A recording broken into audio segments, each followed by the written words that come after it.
right, good afternoon, everyone. It's a great honor to be here. I'd like to thank Angelos for the kind introduction. And I'd also like to express my thanks to the Royal Society for the fellowship that has allowed me to spend my sabbatical here in Cambridge. It's only been about 4 weeks, but I'm having a great time so far. I'm hoping to continue and to meet a lot of you and to start some productive collaborations with people here at Cambridge. Also very happy to be presenting at the Lennard-Jones seminar because a lot of my work, as Angelos mentioned, relates to London dispersion and is very tied into problems that Lennard-Jones worked on. So my talk today is going to have a bit of a more fundamental theory bent than some, to focus on some requirements for performing accurate calculations with dispersion-corrected density functional theory.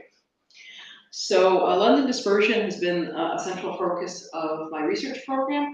This is, of course, the weakest of the van der Waals interactions, but collectively, London dispersion interactions can be very important in chemistry. These are very ubiquitous forces, and they can affect a diverse range of things, such as the three-dimensional structure of biomolecules, such as proteins and DNA, molecular self-assembly, properties of layer materials such as graphite and transition metal like chalcogenides.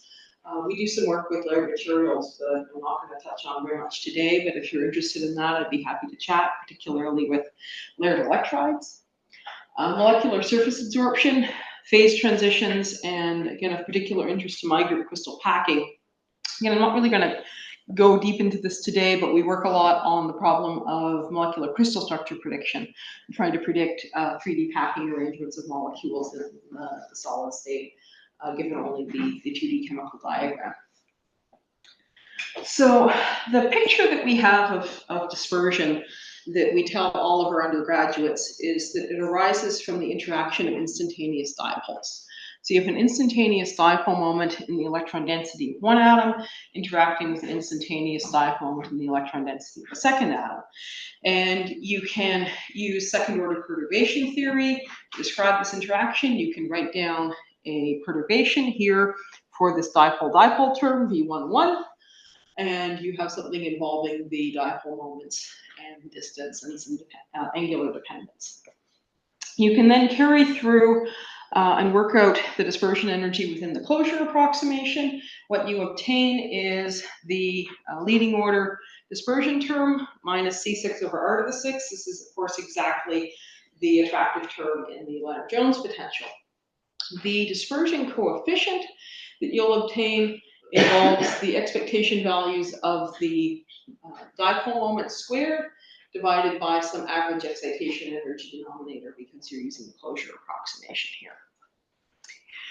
So what London did in his initial formulation of dispersion is that he also used second order perturbation theory of polarizability, which can give you a similar result for an atomic polarizability in terms of a dipole moment integral and an average excitation energy.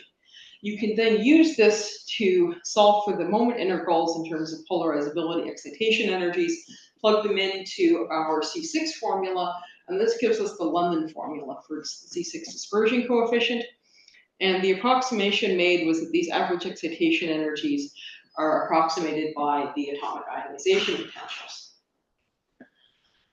What you can also do instead, and this was done much later by Salem, is that you can eliminate the average excitation energies in favor of the moment integrals and polarizabilities and get a somewhat analogous formula for the C6 dispersion coefficients.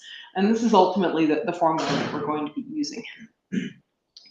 So when I was doing my PhD with Axel Becke, our idea was to treat the source of these instantaneous dipole moments responsible for dispersion as coming from the dipole moments of the exchange correlation hole in an atom. In practice, we tend to use the exchange hole. This is because density functional exchange holes inherently build in a lot of what we call non-dynamical or non-local correlation effects. So even though it's a DFT exchange hole, it's really attempting to model the full exchange correlation hole of the system. So what is the exchange hole? This measures the depletion and probability of finding another same spin electron in the vicinity of a reference electron. So you have an electron of some spin in space, you're measuring the depletion and probability of finding a second same spin electron around it. Of course, you can't ever have two same spin electrons at the same point by Pauli exclusion. So if we have here a reference electron with a charge of -1, our hole is going to have a charge of +1. It will be centered back towards the atom where there's more electron density. And this gives rise to a net dipole moment in general. Again, we could use the exact exchange hole, but we're going to use a density functional hole for a number of reasons. One, it's easier to evaluate, and two, it inherently builds in some correlation effects. The particular density functional model of the exchange hole we use is the Becker-Roussel model. This model treats the hole as some off-center exponential function, the form ae to the minus ar, that's centered some distance b from our reference electron. So there's three parameters here in this model: the exponent, the normalization, and the distance between the electron and the hole center. And we can uniquely obtain the values of these three parameters if we have three exact constraints which we can apply. The constraints that are chosen is normalization of the hole to -1 electron and recovering the same density and curvature at the reference point as the exact exchange hole. With those, you can fix the values of the three parameters in terms of the electron density, the gradient, the Laplacian, and the kinetic energy density, which are all the ingredients that go into a meta-GGA functional. So effectively, this is a meta-GGA functional of the hole. That means that it's pretty easy to evaluate with any density functional theory code, whether it's using plane waves, Gaussian basis sets, or some other type of basis function. All right, so with that, we can use that formula from Salem, where we have the moment integrals and atomic polarizabilities. The moment integrals being calculated from these exchange hole dipole moment methods, and we can compare that with how the original London formula using ionization potentials does for some very simple hydrogen and noble gas dispersion coefficients. And you can see actually the London formula is pretty good, about 20% error, but with XDM we can knock that down to a bit over 5. So this is working quite well for a non-empirical method for atomic dispersion coefficients. Of course, the C6 term is only the leading order term in the dispersion energy. And we found it necessary to include higher order dispersion terms that would arise from higher order multiples. So if we return to our picture of our perturbation, we've only looked at the dipole-dipole term, B11. We can actually include a whole series expansion, including dipole-quadrupole terms, dipole-octupole, quadrupole-quadrupole, and you could keep going. If you use this for our perturbation, we can again integrate, get our dispersion energy. What you have is the leading order C6 term, again from dipole-dipole, a C8 over R to the 8 from the dipole-quadrupole interactions, a C10 over R to the 10, and again, you could keep going. In practice, we always stop at the C10 over R to the 10 term because the higher order terms are shown to be quite negligible, and the C10 itself is fairly small. So our XTM dispersion energy in general now, going from just an atomic pair to molecular or solid state systems, we have a -1/2 to avoid double counting, a sum over I and J. These are all atomic pairs in the system.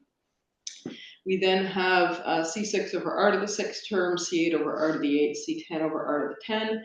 The F's here are damping functions to prevent divergence at small internuclear separations, and I'll talk more about those in a couple of minutes. The C6 depends on the dipoles.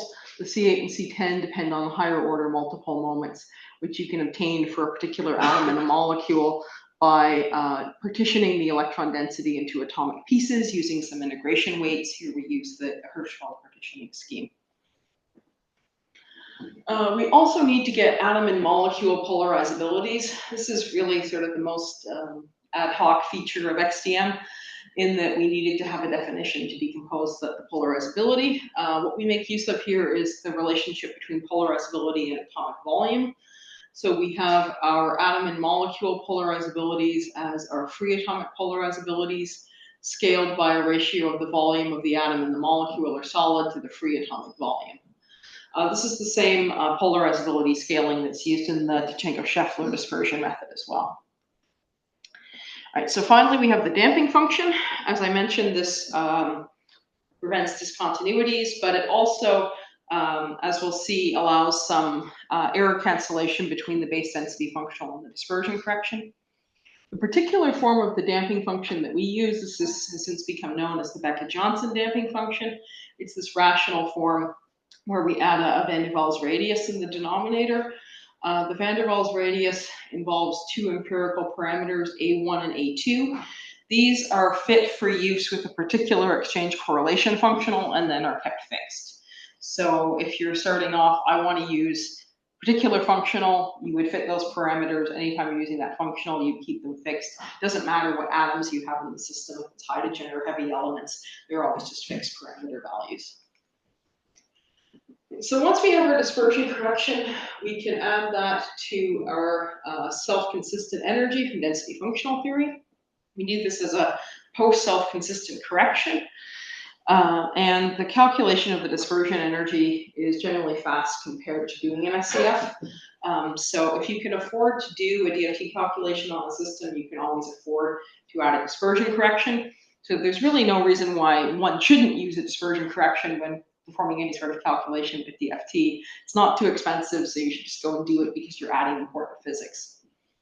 We can also, of course, I'm showing just the energy, but you can obtain gradients and second derivatives by taking the derivatives of the dispersion energy with respect to changing the atomic positions. So you can do geometry optimizations, frequency calculations as well. XDM is implemented for use in a number of codes.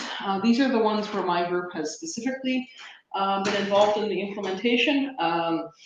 You can use it with the popular Gaussian code for calculations on molecular systems using our PostG script. XDM is also available in Sci4, I believe. In plane waves, we implemented it in Quantum Espresso. It's actually now available in CASTEP as well. For molecular calculations, you can also do it in QChem. And then Siesta, and most recently we've implemented XDM in the FHI Ames program with numerical atom-centered orbitals, and I'm going to talk a lot more about that towards the end today. All right, so I mentioned that we have to parameterize our A1 and A2 coefficients. That parameterization is always done using what we call the KB49, Kahneman and Rebecca set of 49 small molecule dimers. So this is cases where we have highly accurate reference data from a couple cluster theories, CCSD parentheses T, extrapolated to the basis set limit, and covers a diverse range of interaction types from dispersion up to hydrogen bonding. And then once we fit them for this set, we keep them constant. All right, so the key question is, what base functional should we use?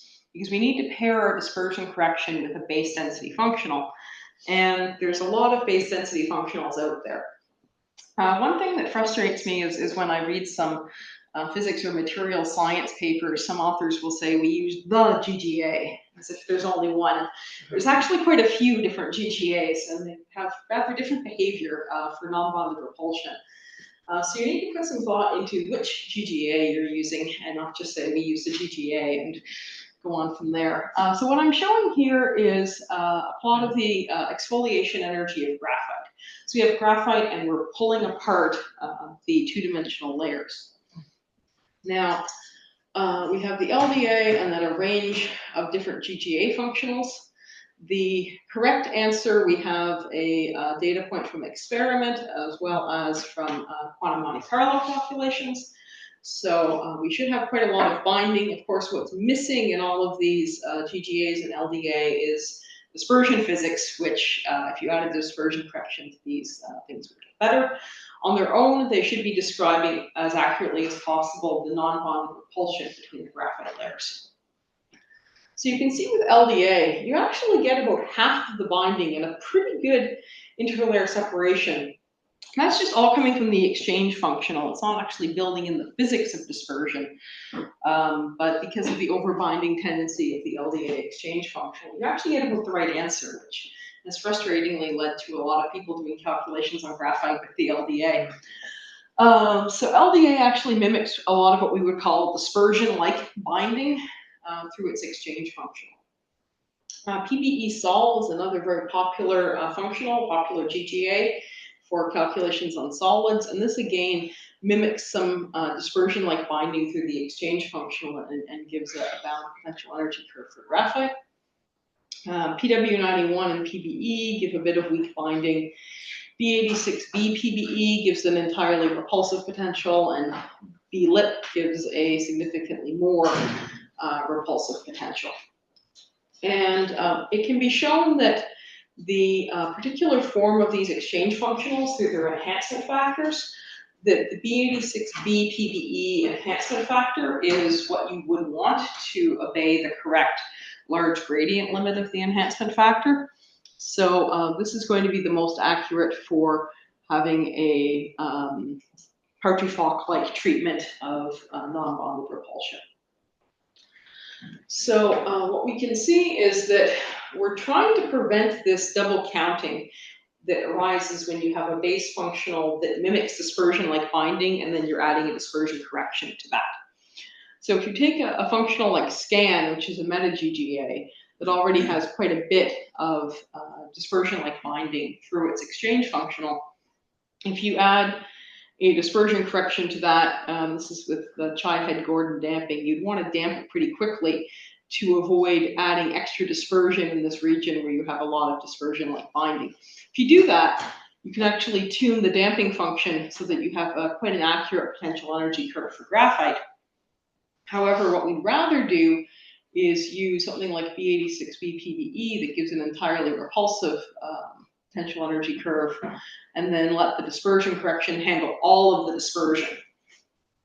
So we prefer this sort of picture that avoids double counting. However, both are actually quite accurate in terms of the overall potential energy curve. So what you can consider is beyond graphite, looking at some benchmarks to see how dispersion corrections pair with various GGAs depending on their treatment with the non-bonded repulsion. And overall, what we see is that the performance does tend to improve when you have dispersionless base functionals. So we can have PBE sol, PW91 that mimic more of that dispersion-like binding.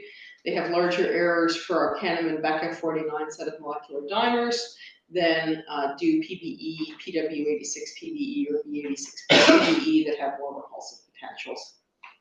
X23 is the other benchmark I'm going to be showing a lot today. This is a set of lattice energies of 23 molecular crystals. Unfortunately, we can't do a couple cluster calculations on molecular crystals, but this corresponds to experimental reference data that's back corrected for thermal effects through density functional calculations of the phonons. And again, here we can see a consistent improvement as you go away from functionals that mimic some dispersion-like binding to those that have a better treatment of exchange repulsion. So we like this B86B PBE density functional. This is our preferred exchange GGA to pair with XCN dispersion. So pretty much everything else I'm going to be showing you is with this B86B PBE functional. Another question you might ask beyond which base functional to use is, are higher order dispersion terms actually necessary? So we included the C6, C8, and C10 terms of dispersion energy expansion, but in a lot of molecular dynamics simulations, we're only using a Lennard-Jones potential with C6, so do we really need the C8 and higher order terms in there? And the answer to that is we do, specifically for pi stacking interactions. So this is again our Kahneman-Becker 49 dimer set. Within that set, we have some pi stacks, such as benzene dimer and ethylene dimer. And if we separate our benchmark set into those that include pi stacking and everything else, with C6 only, everything else, we have actually pretty good performance, errors of less than 20%, or a bit over half a kcal per mole in the binding energies. a bit over 2 kilojoules per mole if you prefer. For the pi stacking, however, the error is on the order of 50% or a bit over 2 kcal per mole, and some of the stack energies are only 2 to 4 kcal per mole, so this is actually quite a large error for desired chemical accuracy. So it's really that the C8 terms are important for these pi stacking, where you would have significant quadruples. If we add the C8 term to our dispersion energy, we get a bit better for everything that's not pi stacked, and we get substantially better for the pi stacked dimers. Adding C10 as well, you can see some small improvements for both classes again. So this is why we choose to include all of these dispersion energy terms. For the graphite exfoliation example, to show visually, we have our base density functional method. Again, we're using this V86B PBE, so it's entirely repulsive. All of our dispersion energy is coming from the dispersion correction. With C6 term, we have a nice potential energy curve, but we're substantially under binding. With C8, we obtained very good agreement with experiment, and C10 is a small correction to that. So the C8 is really where a lot of the binding energy comes for graphite and other pi stack systems. For our molecular crystals, RX23, it's a similar story. With C6 only, we're having errors on the order of 2 kcal per mole as consistent underbinding. When we include C8, we halve the absolute error and we get rid of a lot of the systematic underbinding bias. And C10 improves things a bit more. So inclusion of C8 is really essential, in my opinion, for accurate performance in molecular crystals. Last example to show the importance of the C8 term, this is Stefan Grimme's S12L set of supramolecular complexes. So these are really quite large intermolecular complexes. And here, because the complexes are so large, the magnitude of the binding energies is proportionately large as well. So here, if you include only the C6 term, your errors are practically an electron volt in binding energy. This is about 4 hydrogen bonds due to neglect of C8 terms. Once you include C8, you can knock that down by an order of magnitude to 2 kcal per mole. Include C10, you're getting down to a bit over 1, so finally closing in on your chemical accuracy here. So C8 is really not a term to be ignored. All right, so one topic that's come up a lot in recent years is in the dispersion literature is many-body interactions and the importance of many-body interactions in dispersion. The problem is it's not always clear what is meant by many-body interactions, because researchers in different fields might use that term for different things. So there's 2 types of many-body interactions that we talk about in the dispersion field. The first one is the Axelrod-Teller-Muto term. This is the triple dipole dispersion term. Instead of having interactions between 2 instantaneous dipoles on 2 atoms, you would have interactions between 3 instantaneous dipoles on 3 atoms. You can use third-order perturbation theory and work out the E9, the 3-body dispersion energy. It has a C9 coefficient, and the R cubed for the distance between all of the various atom pairs, as well as an angular dependent term. So we can also model this with XDM. We can calculate the C9 coefficients from the polarizabilities in dipole integrals in an analogous way to the C6. And we can evaluate its importance. So we can have the percent contributions to the total undamped dispersion energy. Our total dispersion energy here would be the sum of the C6, the C8, the C10, and now the ATM or C9 term. I chose to look at 3 different atomic trimers in this equilateral triangle arrangement. H3, krypton 3, and zinc 3, due to the increasing magnitude of the dispersion coefficients. For the E8 term, that accounts for roughly 60 to 80% of the total dispersion energy. The E8 is about 15 to 25% of the dispersion energy. The E10 4 to 11%, and then the E9 is less than 1%.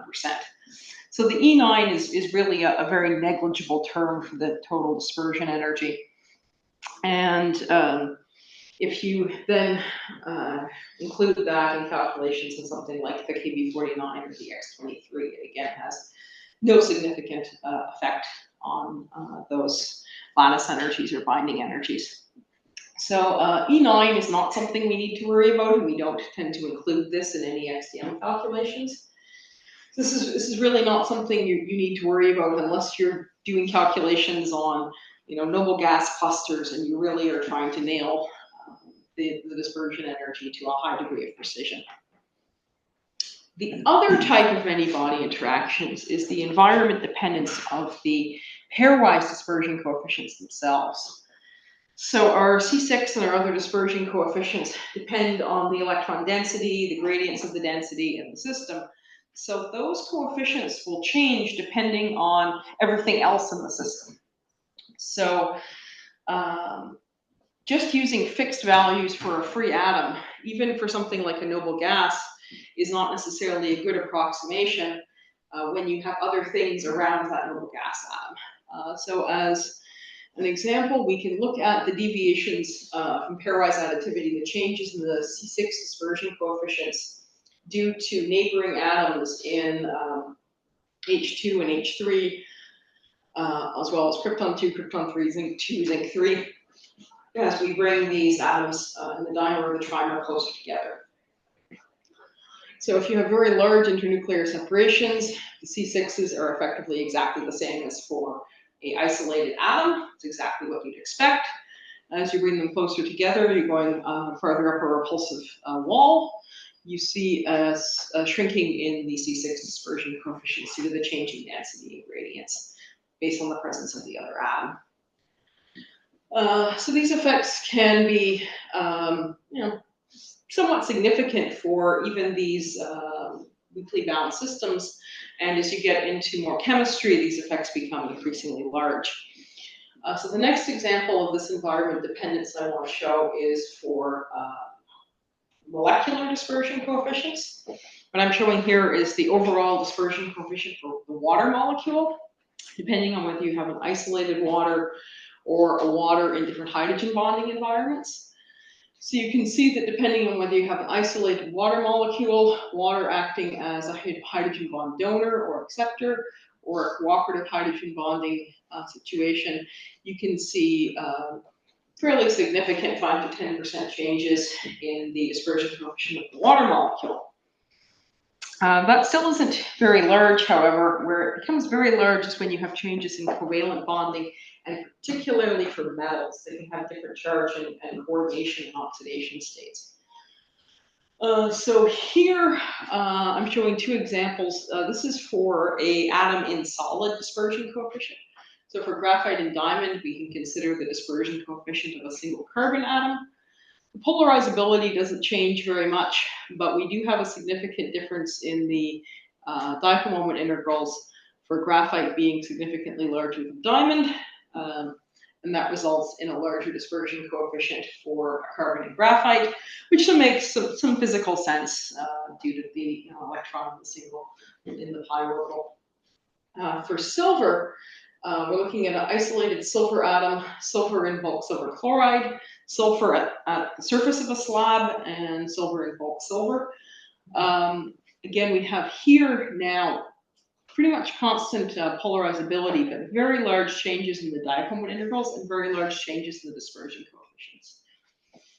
So if you're using dispersion coefficients of reference isolated atoms for metals, that's going to be very, very different than the dispersion coefficient for a metal atom in a bulk metal. And again, that makes some physical sense because if you have an isolated metal atom, that's going to be quite reactive. The electrons are going to be quite loosely bound. Whereas if you have silver in something like silver chloride, it's going to be formally silver 1. You'll have a cation. And if you have a bulk metal, you've got the delocalized electrons in the metal slab. It's a very different environment than the isolated silver atom. So using a C6 for a reference atom is going to significantly overbind since the C6 is much too large compared to silver in these other environments. And you can see this for many other metals as well. I've just chosen to highlight silver here. So what we can compare is how various dispersion corrections in the literature perform for cases where there is significant change in the dispersion coefficients for the chemical environment. So XDM, of course, is by no means the only dispersion correction method out there. This is a few of these post-SCF dispersion corrections that are popular. We have Grimm's initial D2 dispersion method. This includes only C6 and has empirical atom typing. This really isn't one that should be commonly used today, but the other four are, we have the Tichenko-Scheffler dispersion correction with a C6 coefficient only, where the coefficients are determined by atomic volumes through that same volume scaling I showed you for the polarizabilities. Grimm's D3 method uses C6 and C8, where the coefficients are based on free atom values that are altered by an effective coordination number. Tichenko's many-body dispersion method. Here, this uses a coupled harmonic oscillator model, so the dispersion coefficients are highly responsive to changes in chemical environment. And then XDM, where again our dispersion coefficients are quite responsive to changes in chemical environment through their dependence on the electron density and its derivatives. So here we're going to look at a couple of systems where that involve metals. The first is for benzene adsorption on the noble or coinage metals, copper, silver, and gold. Here our reference data comes from thermally programmed adsorption experiments, back corrected again for thermal effects, done by Tichenko's group. So here we can look at PBE without dispersion. That's going to completely underbind benzene. If you have PBE with D2, on the other hand, that uses dispersion coefficients that are extremely large for the metals, even larger than the free atom reference, and that is going to substantially overbind. TS and D3 also tend to substantially overbind for metals, since the dispersion coefficients look a lot more like free atom values. It's only when you get to XDM and MBD that you tend to have improved chemical accuracy for these sorts of binding energies. The last example of this is for layered materials. This is exfoliation energies of a set of transition metal like halogenides. So things like MOS2. Here, the environment dependence of both the metal and the chalcogen atom is very important, since you've got positively charged metals, negatively charged chalcogens, and a lot of coordination. So here again, we can see that there's substantial differences in the dispersion correction methods. D2 and TS that are more free atom-like are substantially overbinding. D3 and a self-consistent screen. TS, where there's more environment dependence, are a bit better. And then XDM and the fractionally ionic variant of MBD perform quite well. So you can actually obtain quite good performance for things like transition metal like chalcogenides with post-SCF pairwise dispersion corrections, but you need to have responsive dispersion coefficients. So the take home here is really that all of these are actually quite good dispersion corrections if you're looking at organic chemistry. If you're just interested in molecular dimers, there really isn't much to choose between D3, TS, MBD, XDM. But once you go to metals or chalcogens, things that have a lot of variation in oxidation state, coordination, and charge, then the environment dependence of the dispersion coefficients matters, and you want to have something that does include this effects and response to changing environment. All right, so in the last 10 minutes or so of my talk, I want to change gears and focus on a problem inherent in the base density functional methods themselves, which is, in my opinion, the greatest outstanding challenge in density functional theory today, and that is delocalization error. So many density functionals, particularly the LDA and GGAs, significantly overestimate the extent and the stabilization caused by charge transfer in a system. So to understand what I mean by charge transfer, we can consider a two-site model. So if you have two degenerate potential energy wells and a single charge, you can localize that charge in one well, you can localize it in the other well, or you can have some fraction of the charge in one well and some fraction in the other in a linear combination. If the wells are degenerate, it shouldn't matter if you're all on one side, all on the other, or in a linear combination of the two, that should all have the same energy. However, in a DFT calculation, it's going to be significantly less stable to have the charge localized on one side or the other, and significantly more stable to delocalize the charge and have half of it on one and half of it in the other if you're using an LDA or GGA. Similarly, you can consider a charge transfer case where you have two neutral atoms or molecules, a Zwitterion where you have integer charges, or some fractional charge transfer. And again, this fractional charge transfer case can be artificially stabilized by some functionals. So overall, DFT likes to share electrons as much as possible and delocalize charge. There's two general types or pictures of delocalization error. So it can be partitioned into energy-driven cases and density-driven cases. The energy-driven case, the classic example is H2+, the simplest molecule we can imagine, one electron, only stretched to its association limit. Because this is a one-electron system, Hartree-Fock theory is actually exact. So we have our exact potential energy curve from Hartree-Fock basis set limit. With a GGA functional, I've chosen to pick on VLIP, but it could be any GGA. PBE is going to do the same thing. What you see is quite a good potential energy curve near equilibrium, but when you stretch bond to association limit, you have an energy that's much too low. And if you have hybrid functionals where you mix in some amount of exact exchange, you can improve the situation, but you need full exact exchange to obtain the correct answer in this case. The problem here is not the electron density. The electron density is going to look effectively the same with all of these methods. Half of the electron is going to be in the vicinity of one hydrogen atom, half around the other due to symmetry, but the energy of this fractionally charged situation is far too low with GGA functionals. The other class of delocalization error is what we call density-driven, where it's not just the energy that's a problem, it's the electron density itself. The classic example here is a chloride anion complex with 6 water molecules. Intuitively, we would expect the excess negative charge to remain localized in the vicinity of the chloride. And if you perform an MP2 calculation, that's exactly what you'd see. However, with GGA functionals, you tend to smear this charge over the entire system with quite a lot of it localized on the water molecules, as shown here in this isosurface plot of the excess charge. So here, the density itself is incorrect, as well as the energy obtained from certain density functional approximations.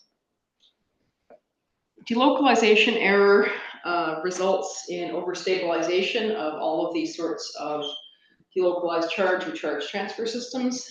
Chemical examples are systems with extended pi conjugation, for example, graphite relative to diamond. Delocalized radicals or charges, so if you had something like an allyl radical, where you have a carbon-centered radical delocalized over several carbons. Many transition states, again, hydrogen untransfer transition states are a classic example of this, something like H plus H2. Solution phase ions, like our chloride in water. Charge transfer complexes, a subset of those being halogen bonds, and cooperative hydrogen bond networks in things like ice. The delocalization error can be reduced through inclusion of exact Fock exchange and hybrid functionals. The catch is that the particular amount of exact exchange you would want is inherently system dependent. If you have something like a metal, you don't want to include any at all. If you have H2+, you want to include 100% of it. And for virtually all of chemistry, you want to be somewhere between those two extremes, but the exact amount you want for good performance will be system dependent. So everything I've shown to this point in the talk has been with GGA functionals. And GGA functionals are exactly those that have are susceptible to this delocalization error. So if we want to perform calculations of more accurate thermochemistry for systems that are plagued by delocalization error, we'd like to use hybrid functionals. Problem with performing calculations with hybrid functionals on solid state systems is that with plane wave basis sets, hybrids are incredibly computationally expensive. It really isn't possible or tractable to perform hybrid calculations on systems with more than a few atoms in the unit cell. So we need to get away from plane wave basis sets. The approach that we've used is to pick up the FHI Ames program, which uses numerical atom-centered orbitals as its basis functions. And these allow much more efficient near linear scaling calculations with both GGAs and hybrid functionals. The idea here is that the basis functions are solutions to a Schrodinger-like equation where there's a cutoff potential inserted, which will cause the orbital to decay to exactly 0 beyond some particular cutoff radius. This means if you have atoms that are separated by more than their cutoff radii, those intervals will be exactly 0, and you don't have to compute them. As a result, with FHI Ames, we were able to perform calculations on our X23 set of molecular crystals with hybrid functionals in actually quite a short amount of computational time. So what I'm showing here is a comparison of statistics for X23 with a range of popular dispersion corrections and 2 different basis sets, light and tight. Tight, of course, being the larger basis set, closer to the basis set limit. So with our GGA functional in the light basis set, we obtained pretty much exactly the same error we had obtained with quantum espresso with plane wave basis set. And things improve a little bit with tight. Going from a GGA to hybrid functionals, you can see there's some again, improvement in the performance for the X23 benchmark. To my knowledge, this is the first functional that gives a error less than half a kcal/mole for X23. Where we also see substantial improvement is for ice. So this is Angelos' ICE13 benchmark, lattice energies of 13 ice polymorphs. Because ice has cooperative hydrogen bonding networks, it's more susceptible to delocalization error than the molecular crystals within X23. So we can see substantial improvement in the errors for the ICE13 benchmark, going from GGA functionals to hybrid functionals, as well as this improvement in X23, going from TS to things like MBD and XDM. So hybrid functionals with dispersion corrections we've shown to be quite accurate for quite a large range of molecular crystals.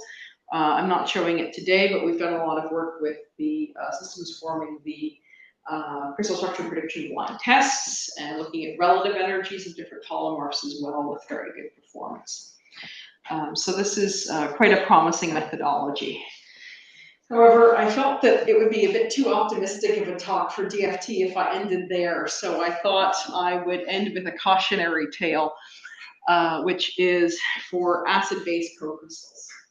So predicting whether a particular compound will be a salt or a co-crystal is in most cases straightforward, but it can be problematic when the 2 components have similar pKa's. So what I'm showing here is an organic acid-base co-crystal where we can see the COOH and the nitrogen lone pair, but we can have a hydrogen atom transfer from the acid to the base and form the organic salt where we then have the carboxylate COO- and the NH+. So if the pKa's are similar, it's not necessarily obvious which of these is going to be the favorite form. So some years ago, Graham Day came and visited and gave a seminar at Dalhousie, and he had performed a large study of hundreds of acid-base co-crystals, and he noticed that in his DFT calculations, which were plane wave DFT geometry optimizations, that for 6 of them, they actually optimized to salt and not a co-crystal. And that kind of twigged a bell and made me think of delocalization error. So what we did was we took these 6 crystals and we optimized them with a range of methods with varying amounts of exact exchange. So we could have the GGA, PBE, 25% exact exchange in PBE 0, 42% of exact exchange in this PBE H3C, and then a scaled Hartree-Fock method with 100% exact exchange. This is before we had FHI Ames, so this is results from the crystal software. So what we found is that with small amounts of exact exchange, we would always optimize to the organic salt. whereas with large amounts of exact exchange, we would almost optimize to the co-crystal. So this is the first example of which I'm aware for the solid state where delocalization error doesn't just affect the energy or even the energy of the density, it affects the chemical structure itself and whether you have the proton position within that crystal. So you might think from this, well, okay, fine, we'll just use around 50% exact exchange, everything should be fine. The catch is, what if it's something that should be a salt in the first place? So if you have something that is known to be an organic salt, if you go to full, large or full amounts of exact exchange, sometimes that can go the other way and optimize erroneously to a co-crystal. So this is a case where you really have to know the answer to get the answer, and you can get any answer you want depending on the functional you choose. So you have effectively two different potential energy wells, one for the co-crystal, one for the salt. And depending on your choice of functional and exact exchange mixing, you can bias one or the other. So your choice of functional will completely determine your answer here. So the localization error is really still an ongoing challenge and something we have to worry about when we have a lot of charge in a system. All right, so to summarize, hopefully I've convinced you that dispersion is a very important thing to include in your calculations. My particular opinion is that a dispersionless base functional should be paired with dispersion corrections to avoid double counting. Higher order C8 and C10 terms are important, particularly for description of high stacking and dispersion in the solid state. The triple dipole or C9 terms are quite negligible. The main deviation from pairwise additivity isn't the C9 terms, but it's instead changes in the pairwise dispersion coefficients with chemical environment, bonding, or intermolecular interactions. These sorts of effects are described well if your dispersion correction is sufficiently sophisticated to have dependence on the electron density. Good examples are XDM as also the MBD dispersion correction. Finally, delocalization error is a key outstanding challenge in density functional theory. We can reduce it somewhat by going to hybrid functionals, but it's really something of which users should be aware that could potentially plague your calculations. I'd like to finish by acknowledging my current and former group members, as well as my collaborators. I'd also like to thank all of you for your attention, and I'd be very happy to take questions.